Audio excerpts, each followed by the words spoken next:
ಪ್ರಾರಂಭವಾದಾಗ ಬರೀ 3 ಕೋರ್ಸ್ ಇತ್ತು. ನಮ್ಮಲ್ಲಿ ಇವತ್ತು 8 ಕೋರ್ಸ್ಗಳು ನಡೀತಾ ಇದೆ.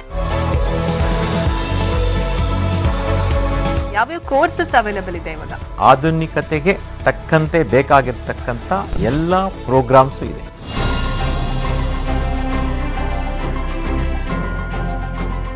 ಈ ನಾಗಾರ್ಜುನ ಇಂಜಿನಿಯರಿಂಗ್ ಕಾಲೇಜು ಹೇಗೆ ಬೆಸ್ಟ್ ಅಂತ ಹೇಳ್ತೀರಾ? ನಮ್ದು ಪಾಲಿಸಿ ಏನಪ್ಪ ಅಂತಂದ್ರೆ ಕ್ವಾಲಿಟಿ ಪಾಲಿಸಿ. ಇಲ್ಲಿ ಏನೇನು ಫೆಸಿಲಿಟೀಸ್ ಅವೈಲೇಬಲ್ ಇದೆ sir? Students should never come out with ಲೇಮ್ reasons, ಲೇಮ್ excuses.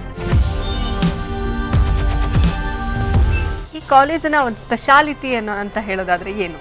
We create a conducive environment for the upliftment of the students.